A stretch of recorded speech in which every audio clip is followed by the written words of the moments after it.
So my last 7 years of my life has been dedicated to that. And also what I've done is instead of getting kind of stifled by my peer group, I've kept going. Like I keep studying, I kept applying, because application to me is the big thing. I've studied infinitely when it comes to the knowledge. I've read about 15 or 20,000 books through a method that I have of actually getting a lot of information into the system when it's written down or in books. And through that process and going through archive.org, I went through a lot of the primary cultures of the world, Kemetan, Sumerian, you name it. And it was like breadcrumbs. Certain things kept leading to other things. I started learning different keywords, which are names and things that are generally not commonly spoke on the dimension. And so when you find something, let's say, with that name attached to it, it's always going to have a heavy level of knowledge attached to it, because that's the only stuff that even mentions those names. So basically what I had begun to uncover was a trail of our existence, and it was just quite fascinating. So the beginning is the code to the matrix, though. So when you're reading that book, you'll still hear a lot of what we go through inside, the pain, the struggle, et cetera, and the intelligence, the beauty. But then you also have to realize that the book was written 6 years ago when I'm just coming off of experience that was very vivid and very strong. So since then, what I was presented with just the other day to myself is I said, what is the code to the matrix? And that's kind of crazy to ask that question now, because I wrote a book called that. So I had to ask myself, what did that mean to me then? And actually what it meant to me then was just kind of like the movie depicted it, that there were some agents, some bad guys, whatever. They wanted these codes, and then once they could get these codes, they would overthrow everything and everyone, and they would snuff out the last group of people that knew. That's really pretty much the synopsis to the movie The Matrix. So what I started realizing as I looked deeper into this, because I started to try to find other systems, especially related to technology, because technology is a plagiarization of spirituality. So if you can reverse engineer things that are taking place in the technological field, such as, let's say, quantum computing, you can actually get more of the hardcore details to how the spiritual realm works in a language that you can actually understand. That's like a future forward language that's just going to tell you just how it is, not the 3 or 4 or 5, 10,000 years ago variation of the poetry to our spiritual existence, but this ultra logical, since we're moving on a certain side of the brain and we're using the English language, this ultra logical explanation for dummies of how to actually create realities. That's actually what programming is. So what I'm going to talk about very briefly, just to allow people to see those connections that I'm talking about, is I'm going to talk about very briefly programming. So obviously what programming is that when you punch a few different lines of code, you can create programs. You can create things within the computer that have specific functions, right? So this is very akin to the reality, because obviously there's a lot of stuff here that has different functions, from different people getting their own characters, to animals, to dogs, to plants, to clouds, that every single thing that we see here has a specific function. So in certain tenses, we could say, okay, well, that's a program running. So what happens in programming first is that you need to know the language. And not all languages do the same thing. So I'm giving a person programming 101. So if you wanted to program, let's say, a floppy drive, you wanted to program a modem, then you would use a language called C++, because that's what the language is used for. If you want to do something with web browsers, then you would need to learn PHP, because that's what that language is used for. So you would never use C++ per se to program a web browser. And the reason why this becomes important is the same reason why you would never use Word to try to edit some pictures. You would never use like a tax program like QuickBooks to try to write your own personal story. Those programs are not for that. So the reason why I'm giving you an idea of what's going on from this level is just to understand that, see, we speak a certain programming language now, predominantly English. And this language only gives you certain access to the system, because, see, that's how these languages work. Certain languages are written to give you higher levels of access to the computer world. And the reason why this is important is because if you look at your life today, and then if we're speaking in this, let's say, English, that's the language we're communicating in, it has only a low level of access to the system. So some people say, well, what are you talking about? What do you mean by access to the system? So there's this thing that in computer programming that's called an API integration. And what this is that there's obviously these mega codes out there that are worth millions and billions of dollars, like let's say how Facebook runs itself. programs like Word, programs like Skype. Now, you can never actually see the code that they're using to write those programs. That's called like the secret sauce. But what you can do is you could use this API integration to connect yourself to, or your platform to their platform at a certain point. And that point is called API. So this point doesn't allow you to actually see what's going on in the back room, but what it allows you to do is use certain features of their program. So for instance, if I wrote a code and it said, well, give me Jason's last post every time he posts on Facebook, I could create an API that does that. It just keeps checking Facebook, checks your page, and then it checks your post, and then it updates me every time you make a post. So what it's connecting through is called API. Now, how this connects in with the reality is that means that if you're speaking a limited language, then you literally have to realize that you're only plugging into what they want you to plug in into the reality, because that's the language. That's how the language or the code is designed. And that the ancient codes, let's say hieroglyphs, let's say Futhark rune, let's say Tamil, the ancient codes actually have access to a greater level of the system or program. Now, the reason why I refer to this as a program, which could be offensive to certain people, because if you were to start referring to their reality as a program, then they're like, well, brother, maybe you're living in a program, but I'm living in a real reality, okay? And this is where sometimes the mind goes into conflict, mind goes into battle. But the truth is that nature actually is a program, and that program is written on a code that we'll just call Ma'at. Now, Ma'at is where we get our term math from, okay? So the math is, that's what I say, Ma'at is what's definite. Ma'at is what will always be. So the speed of sound, the temperature that water freezes, all those different things, those facts, as we love to say, that is Ma'at. So math actually was our language, you know, if we want to do what belongs to me, what belongs to them, whatever. But I just find melanin dominant people have a tendency to reject mathematics as if it's like a language of the other species, you know, and this is, I'm just trying to use the loose term here. It's the language of that. But that's actually Ma'at, because that's facts. So the code then, let's talk about just nature, the code behind the scenes. And you can see this if you go on what they would say is a spiritual or shamanistic journey. What you start seeing as you start vibrating into the higher frequencies is you start seeing these geometric codes.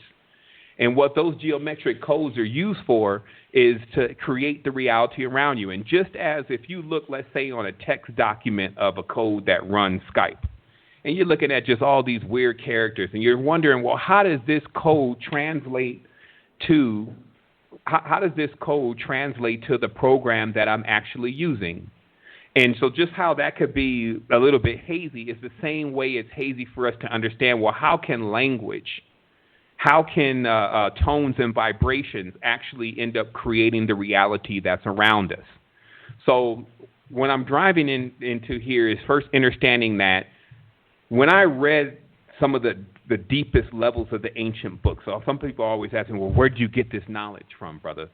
Well, if we had been doing our proper research, then we would have realized that for at least the last 200 years, what was unearthed in places like Kemet and places like Samaria were well documented in certain societies that had set aside funds for that. So the Archaeological Society of Britain ran an entire project on what was going on in Saqqara, what was going on in many of the pyramidal structures.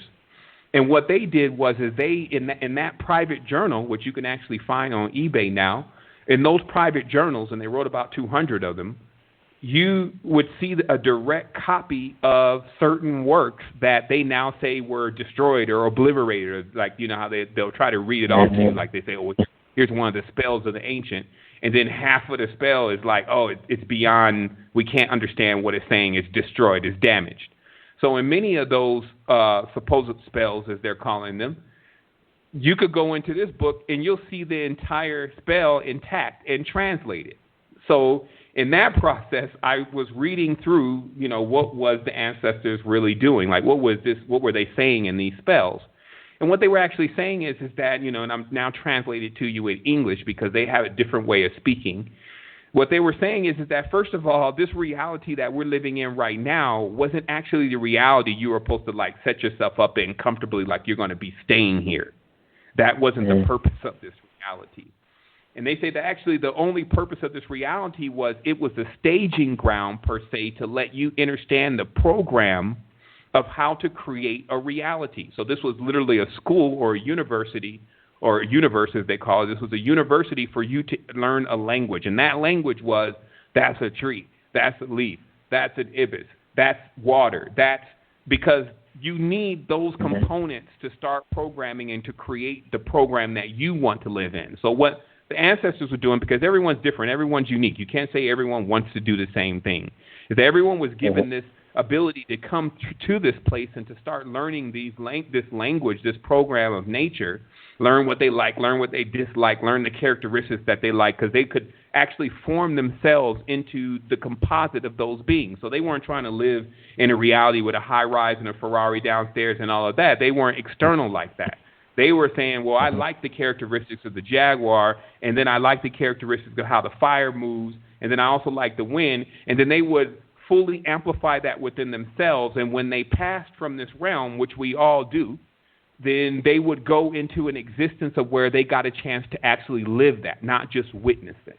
So let's get that clear, that the first real use of this reality that we're living in, and it still actually has that use, is for us to understand the programs that are running in the staging ground, so that way you can learn, well, you can learn how to develop the kind of program that you want to live in. Now, the reason why, again, I'm still referring to nature as a program is because the ancients were always clear, always very clear that there was another space.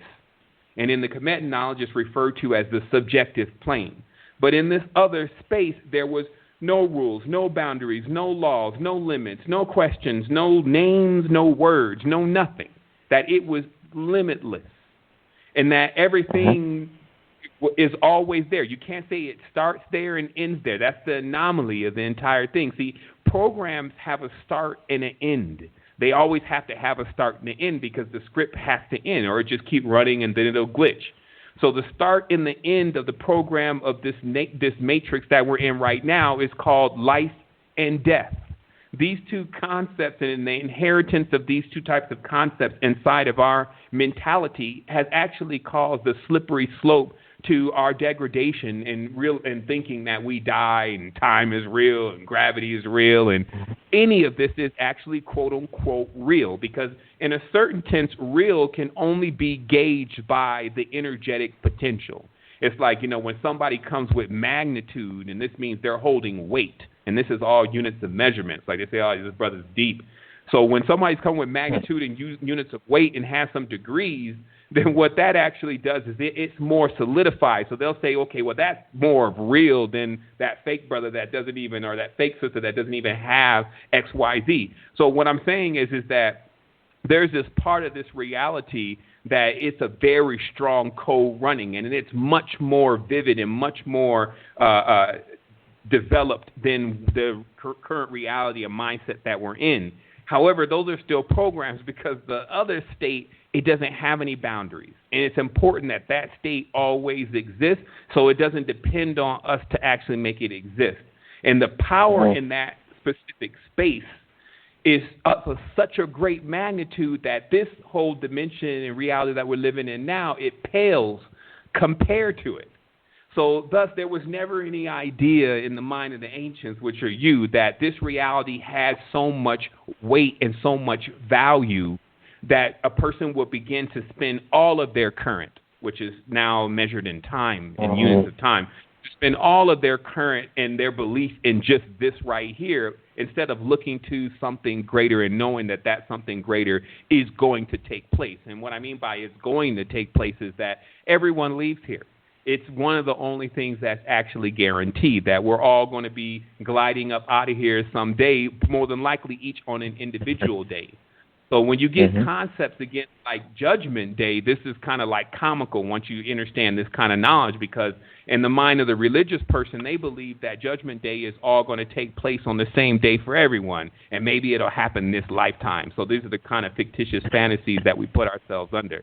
That, okay, so there's going to be this day maybe sometime in the next 20 years. Now, of course, everyone's always trying to perpetuate this day. That's why they always, oh, it's going to be the end. There's these secrets in these numbers. It's going to be the end, because everyone is looking for the end, when in actuality, it's not going to happen for everyone at the same time, but it's going to happen for everyone. And then on that day, you're going to judge yourself. Now, if you learn how not to judge, see, the person that has learned not to judge doesn't actually see everything in the reality as separate.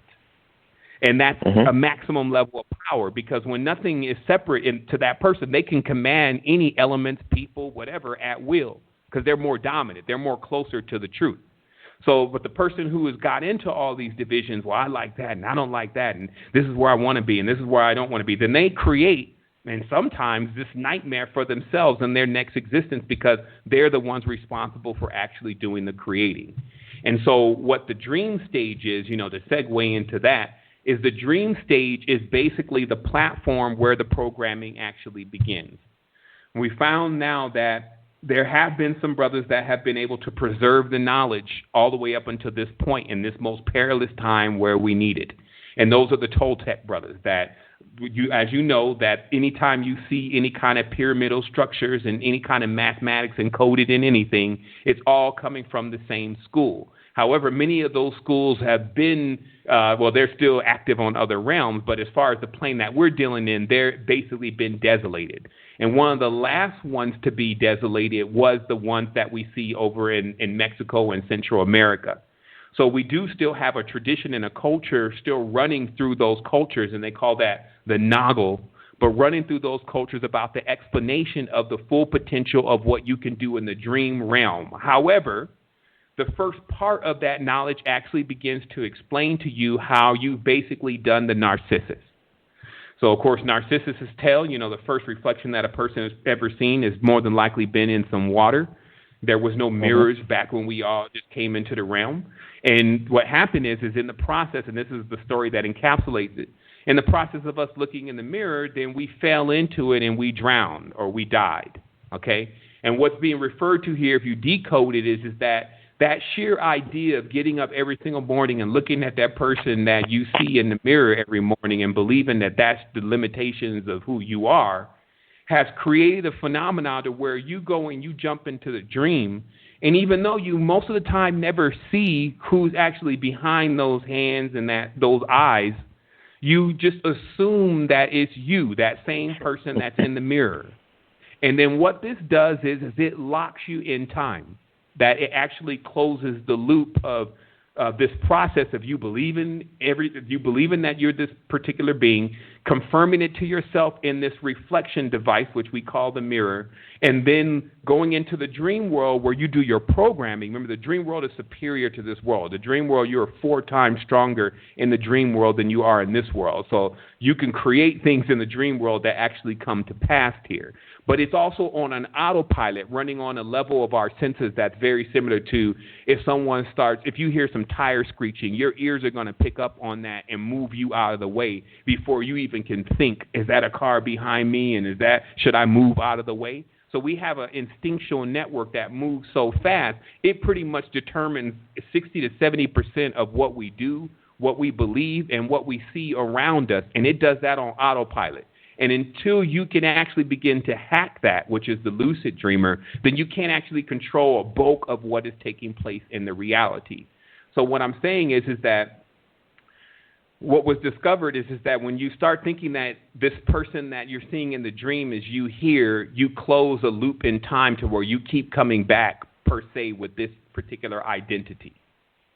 And because that loop goes on infinitely, you will never get out of here. You will never get out of the matrix until you break that cycle.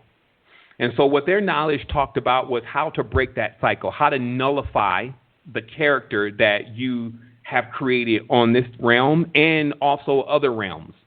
And a part of that process is actually learning how to dissolve yourself in the mirror, in this mirror in the tenses of obsidian, because it attracts versus repels, right? Or the regular mirrors, they reflect. The obsidian mirror, it absorbs. So let's say, for instance, nullifying your character is there's this process that you can go through, and I'm not going to get deeply into the techniques. I will reveal the books that will give you the techniques. But in this process, you do a simple exercise of looking at yourself in this mirror, and there's a certain way that you cross your eyes, which connects both sides of your brain. And over a process of just focusing on that, you basically disappear. Now, this doesn't mean that you disappear in this reality. What this means is you start gaining the ability to actually, for your own self, disappear your character. And then the next phase is that you do these exercises of basically looking into the mirror with a mask on. And this is more than likely the reason why you've seen so many masks in the indigenous cultures besides dancing. Because what the mask does when you look at yourself in the mirror with the mask on is you start basically hacking your brain and your consciousness to start disassociating the person that you believe is yourself as this character, the human version of you. And instead, you start seeing yourself as the mask. And what this does is that it starts this process to where in the dream world and in meditations, visions, out of body, whatever you want to call it, you start seeing this character, which you can call yourself for a while, in third person. So this means literally you can wake up, and some have done this already before, step out of the body and turn around and see the body there, okay? And this will actually begin to allow you to know, well, maybe I'm not just that body laying there on the bed. So this actually starts even happening in the dream world. Instead of you seeing yourself as this, behind the hands of this character, you start seeing who that actual character is. And then you'll start noticing something strange. You'll start noticing that you actually are other characters acting out in the dream, that you're actually even certain friends that you have a connection with in the reality, and that oftentimes some of the dreams and things that you're experiencing, you're actually experiencing more of what's going on with them and what's happening with their timeline.